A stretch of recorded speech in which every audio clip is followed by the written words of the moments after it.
سرور کہو کہ مالکو، سرور کہو کہ مالکو، سرور کہو کہ مالکو، مولا کہو تجھے، سرور کہو کہ مالکو، سرور کہو کہ مالکو، مولا کہو تجھے، سرور کہو کہ مالکو، مولا کہو تجھے، باغے خلیل کا، باغے خلیل کا، باغے خلیل کا آقا کہو تجھے، سرور کہو کہ مالکو۔ مچل کے کہہ دیجیے سبحان اللہ۔ اعلیٰ حضرت کے کلام کو آپ کے سامنے پیش کر رہا ہوں۔ اعلیٰ حضرت کے کلام آپ دیکھیے، کسی بھی اسٹیٹ میں، کسی بھی پروگرام میں، کسی بھی جگہ پہ آپ دیکھیے، جب اعلیٰ حضرت کے کلام پڑھے جاتے ہیں، عوام داد دے یا نہ دے، لیکن علماء مچلتے ہوئے نظر آتے ہیں۔ کیوں؟ اسی لیے کہ اعلیٰ حضرت کی جتنے بھی کلام لکھے الحمدللہ، ہر کلام کو، ہر اشعار کو، ہر شعر کو میرے نبی نے قبول فرما لیا۔ جس محفل میں، جس بستی میں، جس گاؤں میں میرے اعلیٰ حضرت کے کلام پڑھے جاتے ہیں، علماء فرماتے ہیں اس محفل میں، اس گاؤں میں، اس بستی میں 40 دن تک رحمت نازل عطا فرماتا ہے۔ اور جس زبان سے اعلیٰ حضرت کے کلام پڑھے جاتے ہیں، اللہ اس زبان میں 40 دن تک لذت عطا فرماتا ہے۔ تو جس محفل میں اعلیٰ حضرت کے کلام پڑھے جاتے ہیں، یقیناً وہ محفل رب کی بارگاہ میں قبول ہوا کرتے ہیں۔ کہہ دیجیے سبحان اللہ۔ تو اعلیٰ حضرت کے کلام کو آپ سمجھے یا نہ سمجھے، بغیر سمجھ کر کے آپ سبحان اللہ کہہ دیجیے کریں۔ یہ اعلیٰ حضرت کی کلام کی برکتی الحمدللہ۔ تو اسی لیے اعلیٰ حضرت فرماتے ہیں، اللہ رے تیرے جسم میں، اللہ نے حضور کے جسموں کو کیا نور عطا فرمایا ہے۔ کیوں نہ فرمائے؟ کیونکہ اسی نور کے صدقے سے آدم بنے۔ کہہ دیجئے سبحان اللہ۔ اسی نور سے 1,24,000 انبیاء کرام دنیا میں آئے۔ حق تو یہ ہے، اسی نور کی بدولت سے یہ دنیا بنی، 18,000 مخلوقات بنے، اسی نور کے صدقے سے ہمارا آپ بنے، یہ زمین و آسمان بنے۔ اسی لیے تو اعلیٰ حضرت فرماتے ہیں، زمین و زمان تمہارے لیے، زمین و زمان تمہارے لیے، مکین و مکان تمہارے لیے، بنے دو جہاں تمہارے لیے، ذہن میں زبان تمہارے لیے، ہم آئے یہاں تمہارے لیے، اٹھے بھی وہاں تمہارے لیے، زمین و زمان تمہارے لیے۔ یہ سب میرے نبی کے لیے ہے الحمدللہ۔ اسی لیے اعلیٰ حضرت فرماتے ہیں، اللہ رے تیرے جسم میں، اللہ رے تیرے جسم میں، منور کتاب سے، اللہ رے تیرے جسم میں، اللہ رے تیرے جسم میں، منور کتاب سے، منور کتاب سے، اے جان جا میں جن، اے جان جا میں جن، تجلا کہو تجھے، سرور کہو کہ مالکو، تیرے تو وصف عیب تناہی سے ہے بری، تیرے تو وصف عیب، تیرے تو وصف عیب تناہی سے ہے بری، پناہی سے ہے بری، حیران ہوں میرے شاہ، حیران ہوں میرے شاہ، حیران ہوں میرے شاہ، کیا کیا کہوں تجھے سرور کہو کہ مالکو۔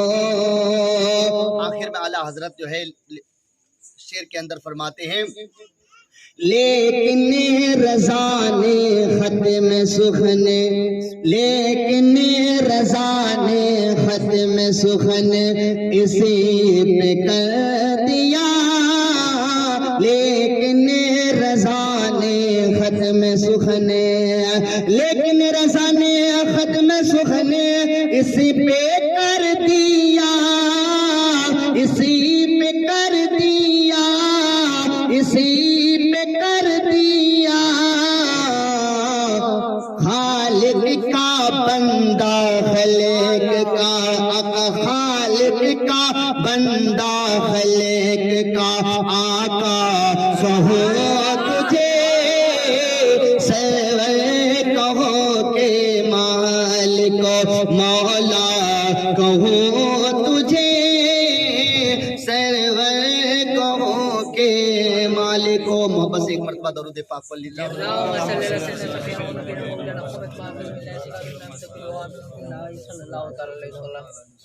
میرے پیارے آقا صلی اللہ تعالیٰ علیہ وسلم کے پیارے دیوانوں، آئیے نعت پاک اگر پڑھے تو پوری رات گزر جائے گی، لیکن جب یہ محفل سجائی گئی ہے تو اس میں ہمیں اور آپ کو سننے اور سیکھنے کو مل جائے۔ دیکھیے، ہمیں اگر دنیا کی بلاؤں سے، مصیبتوں سے، پریشانیوں سے اگر ہمیں بچنا ہے تو ہمیں اور آپ کو نماز کی پابندی کرنی پڑے گی۔ اور میں انشاءاللہ یہ گفتگو آپ کے سامنے پیش کروں گا، پھر میں دیکھوں گا کہ الحمدللہ آج کی رات حضور سرکار غوث اعظم کی برکت سے کتنے لوگ نماز کی پابندی کریں گے۔ دیکھیے، جب نماز کی آپ پابندی کریں گے، سب سے بڑی بات تو یہ ہے کہ زمین و آسمان کے ہر فرشتے آپ کے لیے مغفرت کریں گے، دعائیں کریں گے۔ بتائیے کہ جب فرشتے آپ کے لیے دعا کریں تو اللہ تبارک و تعالیٰ پھر ایسے بندوں کو جہنمی نہیں بلکہ جنتی کا مقام عطا فرماتا ہے۔ اور پھر میرا رب فرماتا ہے کہ جو بندہ نماز کی پابندی کرتا ہے، نماز پڑھتا ہے، وہ بندہ میری پناہ میں رہتا ہے۔ اب جو بندہ رب کی پناہ میں رہے اب وہ جہنمی نہیں، اور جو بندہ رب کی پناہ میں رہتا ہے وہ دنیا کی مصیبتوں میں مبتلا نہیں ہو سکتا، وہ دنیا میں امن و امان میں رہتا ہے، وہ ہر مصیبتوں سے محفوظ رہتا ہے۔ تو اگر آپ چاہے کہ ہم رب کی پناہ میں رہیں تو پھر رب کی نماز، رب کی بارگاہ میں عبادت کیا کریں، نماز کی پابندی کیا کریں۔ اور دیکھیے، نماز ہم پر فرض ہے، اور نماز یہ مومنوں کے لیے معراج ہے۔ نماز میرے حضور کی آنکھوں کی ٹھنڈک ہے۔ کہہ دیجئے سبحان اللہ۔ میرے آقا فرماتے ہیں نماز میری آنکھوں کی ٹھنڈک ہے، اور کون نہیں چاہتا کہ نبی کی آنکھوں میں ٹھنڈک پہنچائے۔ آپ اگر چاہیں کہ ہم بار بار نبی کی آنکھوں میں ٹھنڈک پہنچائے تو پھر نماز کی پابندی کیا کریں۔ کہہ دیجئے سبحان اللہ۔ میرے پیارے آقا صلی اللہ تعالیٰ علیہ وسلم کے پیارے دیوانوں، نماز پڑھنے کے لیے وضو کرنا ضروری ہے۔ کہہ دیجئے سبحان اللہ۔ نماز کے لیے جب ہم وضو کرتے ہیں، اب وضو کی برکتیں دیکھ لیجیے آپ۔ میرے آقا فرماتے ہیں کہ جب بندہ وضو کرتا ہے، وضو کرتے ہوئے کلمہ شریف کو پڑھتا ہے۔ کلمہ شریف کون سا؟ سب مل کے پڑھیے، لا الہ الا اللہ محمد رسول اللہ۔ یہ کلمہ شریف ہے۔ حالانکہ میں آپ کو یہ بھی نصیحت کروں گا کہ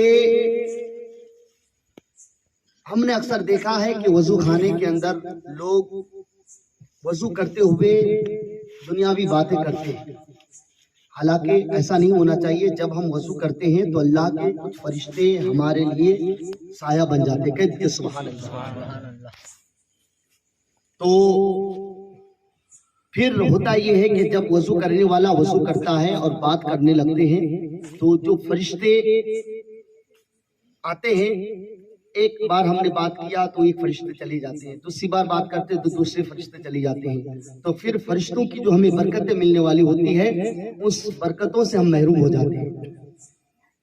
تو اس لیے وضو کرتے ہوئے کسی سے بات نہ کریں۔ حق تو یہ ہے کہ اگر آپ کو کوئی اگر سلام بھی کرے تو اس وقت آپ جواب نہ دیں، وضو سے فارغ ہو جائے پھر آپ جواب دیں۔ تو جب ہم سلام کا جواب نہیں دے سکتے تو پھر ہم وضو کرتے ہوئے دنیاوی باتیں کیسے کر سکتے ہیں؟ پھر میرے آقا فرماتے ہیں کہ وضو کرتے ہوئے وضو کرنے والا اگر دنیاوی بات نہ کرے، وضو کرتے ہوئے کلمہ شریف کو پڑھتا ہے، کہہ دیجئے سبحان اللہ۔ کون سا کلمہ؟ لا الہ الا اللہ محمد رسول اللہ۔ زیادہ وقت نہیں لوں گا کیونکہ حضرت نے نعت شریف پڑھا تو حضرت کی تھوڑی گفتگو بھی ہم سنیں گے اور آپ کو بھی سماعت کرنی ہے، تو مختصر انداز میں گفتگو کروں گا انشاءاللہ، پھر حضرت کی بھی تھوڑی سی ہم گفتگو سنیں گے، سماعت کریں گے۔ اب آئیے حدیث پاک کو سماعت کریں۔ میرے آقا فرماتے ہیں کہ وضو کرنے والا جب وضو کرتے ہوئے کلمہ شریف پڑھتا ہے، اب اس کی برکتیں کیا ہے؟ میرے سرکار فرماتے ہیں وضو کرنے والا جب کلمہ شریف پڑھتے ہوئے وضو کرتا ہے تو وضو کرنے والا جس پانی سے وضو کرتا ہے اس پانی کے ہر قطرے کے بدلے میں رب کائنات ایک فرشتوں کو پیدا کرتا ہے۔ اب ہم کتنے جب وضو کرتے ہیں تو کتنے ہزار قطرے پانی کا ہمیں استعمال کرنا پڑتا ہے، تو پتا چلا کہ وضو کرنے والا جب کلمہ شریف پڑھتے ہوئے وضو کرتا ہے تو ہزاروں لاکھوں کی تعداد میں رب کائنات فرشتوں کو پیدا کرتا ہے۔ اب وہ فرشتے جو رب نے پیدا کیا، اب وہ فرشتے کرتے کیا ہے؟ وہ کرتے کیا ہے؟ اچھا، ہماری اور آپ کی زندگی کتنی ہے؟ 60 70 80 100 برس کی زندگی ہے، اتنی سی ہماری چھوٹی سی زندگی ہے، لیکن موت کا کوئی بھروسہ نہیں ہے۔ یہ کوئی ضروری نہیں ہے کہ 80 100 برس کا زندگی ہمیں مل جائے گا، بہرکیف انسان مر جاتا ہے، لیکن میرے آقا فرماتے ہیں کہ اللہ نے وہ فرشتے جو وضو کی برکت سے پیدا کیا، اب وہ فرشتے کرتے کیا ہے؟ میرے آقا فرماتے ہیں وہ تمام کے تمام فرشتے اسی کلمہ شریف کو پڑھتا ہے۔ کہہ دیجئے مچل کے سبحان اللہ۔ اسی کلمہ کو پڑھتا ہے اور ثواب کسے ملتا ہے؟ کہہ دیجئے، تھوڑا بولیے، وضو کرنے والوں کو ملتا ہے۔ کہہ دیجئے سبحان اللہ۔ ہماری اور آپ کی زندگی بہت ہی چھوٹی زندگی ہے، لیکن اللہ نے ان فرشتوں کو جو پیدا کیا وہ کلمہ پڑھتے رہیں گے کب تک؟ صبح قیامت تک۔ کہہ دیجئے سبحان اللہ۔ اور ثواب ہمیں کب تک ملتا رہے گا؟ صبح قیامت تک ملتا رہے گا۔ اور وہ کلمہ وہ فرشتے پڑھتے رہیں گے، اس کا ثواب کسے ملتے رہیں گے؟ وضو کرنے والوں کو ملتے رہیں گے۔ اب بتائیے کہ جب وضو کرنے میں یہ برکتیں ہیں تو پھر وضو کرنے کے بعد جب ہم نماز کی پابندی کریں گے، جب ہم نماز پڑھیں گے تو اللہ تبارک و تعالی ہمیں کیا برکت عطا فرمائے گا۔ آئیے حدیث پاک کو سماعت کریں۔ ان الصلاۃ تنہی عن الفحشاء والمنکر، بے شک نماز بے حیائی اور بری بات سے روکتی ہے۔ لیکن نماز کی وہ برکتیں ہیں، نماز کی وہ فضیلتیں ہیں۔ اچھا، کلمہ شریف آپ صرف وضو کرتے ہوئے آپ کو نہیں پڑھنا ہے، کلمہ شریف کو آپ پڑھنے کی عادت ڈالیں۔ ایمان کا کوئی بھروسہ نہیں، کیا پتا کب ہمارا ایمان چلا جائے۔ علماء فرماتے ہیں کہ کچھ ایسے بھی سنگیت ہوتے ہیں، گانا ہوتے ہیں جس میں کفری کلمات ہوتے ہیں، تو لوگ بڑے شوق سے سنتے ہیں، ان کو پتا نہیں کہ اس شعر کے اندر، اس سنگیت کے اندر جو ہے یہ جو گانے کا جو مفہوم ہے اس کا مطلب کیا ہے۔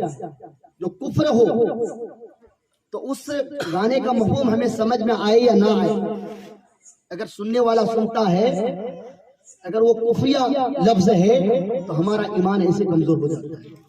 تو ایمان کو اگر تر و تازہ رکھنا ہے تو اب کلمہ شریف کو پڑھا کریں. کلمہ پڑھنے سے ایمان تازہ رہتا ہے. کہہ دیجیے سبحان اللہ. اور جب ہم کلمہ پڑھتے ہیں حق تو یہ ہے کہ جب بندہ لا الہ الا اللہ پڑھتا ہے تو اس وقت اللہ کا عرش ہلنے لگتا ہے. کہہ دیجیے سبحان اللہ. فقط شرط یہ ہے کہ بندہ گناہ کبیرہ نہ کرے. اب وہ بندہ جو گناہ کبیرہ نہیں کرتا، وہ بندہ اگر کلمہ شریف کو پڑھتا ہے تو پھر ہوتا یہ ہے کہ کلمہ شریف پڑھنے کی برکت سے اس بندے کے لیے عرش الہی ہلنے لگتا ہے. جب اللہ کا عرش ہلتا ہے تو اللہ تبارک و تعالیٰ اس عرش سے فرماتا ہے عرش تو ہلتا کیوں ہے، تو ساکن ہو جا، تو ٹھہر جا. تو وہ عرش الہی رب کی بارگاہ میں عرض کرتے میرے مولا جس بندے نے اس کلمہ کو پڑھا ہے اس بندے کی تو مغفرت عطا فرما. میرے مولا جب تک تو اس کی مغفرت نہیں کرے گا، جب تک تو اسے معاف نہیں کرے گا، مجھے سکون نہیں ملے گا.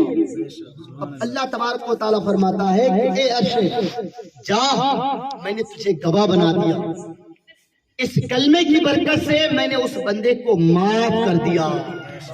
بتائیے بندہ کلمہ پڑھتا ہے زمین پر، آپ کی بدولت سے، اس کلمے کی بدولت سے عرش الہی ہلنے لگے. کلمہ کو پڑھنے کی عادت ڈالیں. میرے پیارے آقا صلی اللہ تعالیٰ علیہ وسلم کے پیارے دیوانوں، آئیے میں آپ کے سامنے ایک حدیث مبارک آپ کے سامنے پیش کروں گا کہ نماز کی برکتیں کیا ہے. انشاءاللہ میرا ایمان کہتا ہے کہ اس حدیث پاک کو سننے کے بعد پھر آپ کا دل یہ نہیں کہے گا کہ میں نماز نہیں پڑھوں گا. انشاءاللہ آپ کا دل چاہے گا کہ میں نماز کی پابندی کروں گا. اچھا آپ مجھے تھوڑا اشارہ کیجئے کہ آج سے کتنے لوگ نماز کی پابندی کریں گے؟ تھوڑا ہاتھوں کو اٹھا کر کے اشارہ کیجئے.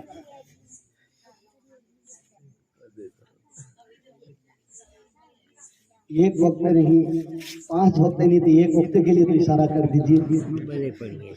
اب باہر کہہ دیکھیے نماز کی پابندی کیجیے. اس میں ہمارے گاؤں کی بہت بڑی مصیبتیں پریشانیاں ہماری ٹل جاتی ہے.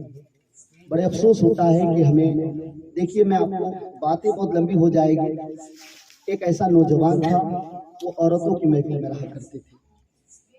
عورت کے ساتھ اٹھنا، عورت کے ساتھ کھانا پینا، عورت کے انداز میں بات کرنا، کیونکہ وہ عورت کے محفل میں جیسی صحبت ایسا اثر ہوتا ہے. تو کیا ہوتا تھا کہ وہ عورت کے محفل میں رہتا تھا. اتفاق سے یہ ہوا کہ اسی عورت کے محفل میں ایک سانپ آ گیا. تو عورتیں آپس میں چلانے لگی، ہے کوئی مرد، ہے کوئی مرد جو گھر سے سانپ کو باہر نکالے. وہ جو مرد عورت کے صحبت میں رہتا تھا وہ بھی چلا چلا کر کے کہنے لگے، ہے کوئی مرد، گھر میں سانپ گھس گیا ہے، سانپ گھر سے باہر نکالے. تو پھر لوگ آئے، سانپ کو گھر سے باہر نکال دیا گیا. کہا کہ تو کیسا مرد ہے، تو مرد ہو کر کے تو کہتا کہ ہے کوئی مرد. تو وہ اپنے ہاتھ کو سر پر رکھ کر کہا کہ وہ میں بھول گیا. اس نے کیا کہا؟ میں بھول گیا. علماء بزرگان دین اپنی کتابوں میں لکھتے ہیں، فرماتے ہیں ہمیں افسوس ہے مسلمانوں پر کہ وہ مسلمان ہے اور پھر کہتے ہیں کہ میں نماز سے بھول گیا. تو افسوس ہوتا ہے. بزرگان دین فرماتے ہیں کہ ہمیں ان پر افسوس ہوتا ہے کہ وہ مسلمان ہو کر کے کہتے ہیں کہ میں نماز بھول گیا. باہر کہتے آئیے نماز کی اس حدیث مبارکہ کو آپ سماعت کریں.